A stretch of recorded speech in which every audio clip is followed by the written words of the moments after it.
Alright guys, it's BFFS underscore LVL cap. Now today I have a tanks video. Now, tanks are some of my favorite vehicles to use. They're very, very versatile. And maps that have tanks are generally my favorite maps. Now here, this is some Dawnbreaker Conquest Large, and later you'll be seeing some Golmod Railway Rush. Now, those are some of my least favorite combos too. Like Golmod Railway Rush just is disgusting. Now, the strengths of tanks are very, very, very special. I mean, that's what makes the tank so much fun to use. For starters, their main cannon is just a baller. I mean, it's just flat out awesome. Tanks have a very, very far effective range. Like, I can easily hit targets at the 500 meters when I'm using Sabat. I mean, I can even hit out to 1,000 if I have a clear sight line. So, just use, I mean, just, it's awesome. The armor of tanks, I mean, they're tanks. They're practically indestructible if you're smart. And you have a secondary weapon, which is, here I'm using an HMG. I mean, I can see why you would use a staff shell, but HMG is just superior, because you get so many more kills against infantry.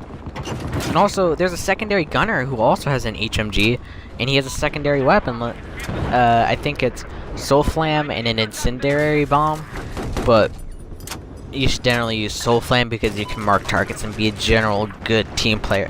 Now, the weaknesses of tanks are a problem if you're a tanker. For starters, traction. Well, there's more on that later. They're not very fast, and also you have a serious impaired situational awareness, I guess would be the best way to describe it. I mean, look, my field of vision here is tiny. I mean, I can't see much. I'm using zoom optics, so it's even tinier, but still. I mean, it's very hard to tell if a person's sneaking up on me and he has C4 and he can just blow it up. So I mean, that is a general problem. Now back to traction. Traction was improved like a week before Naval Strike when they had that patch, which really, I mean, it did help tanks. But it still got off. I mean, like you see when I'll go down these hills, like I'll have trouble getting back up. Now, the tank basics. Armors have certain weak areas. Like on the back, it can be a 2-shot kill, and up at the front, it can be a 5-shot kill. So the way you position yourself can be the difference between life and death.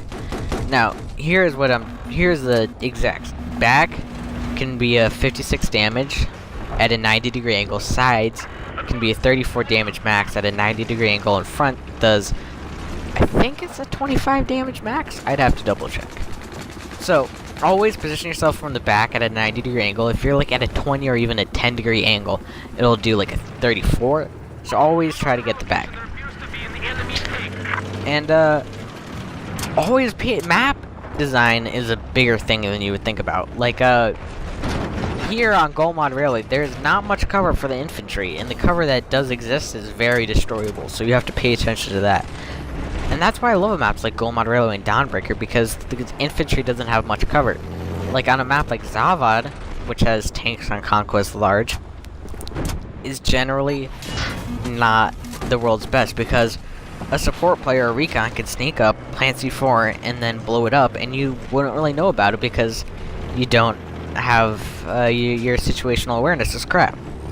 And you can see here, on maps like Golmod, there's very good spots. Like, I'm just spawn camping right now with my HMG, which is a very effective tactic. I know it's cheap, but whatever, it's fun. Now, for the attachments, I like to run Sabat, I don't know how you say it, but that is just thebomb.com, because you can destroy helicopters, which is just like, here, take free points. Now, I run Active Protection, because why the hell wouldn't you? Reactive Armor, HMG, Zoom Optics. And I like to run Spray Adaptive as my camo because it's good to blend into your environment. Now, why I use Active Protection is because there's no reason you shouldn't unless you don't have it unlocked, because it can destroy tank rounds, which is very important. I mean, it's just will save your life. Also, I run the Sabat because, as I said, you can destroy tanks. I mean, you can destroy helicopters very easily because it has a faster muzzle velocity. And also, Reactive Armor, because if you shoot me and I'm critically hit and I can't back up, there's nothing to stop you from shooting at me because I can't get to cover. So really, getting back to cover is helpful. And that's it for tanks, really. And that's it. Thanks for watching.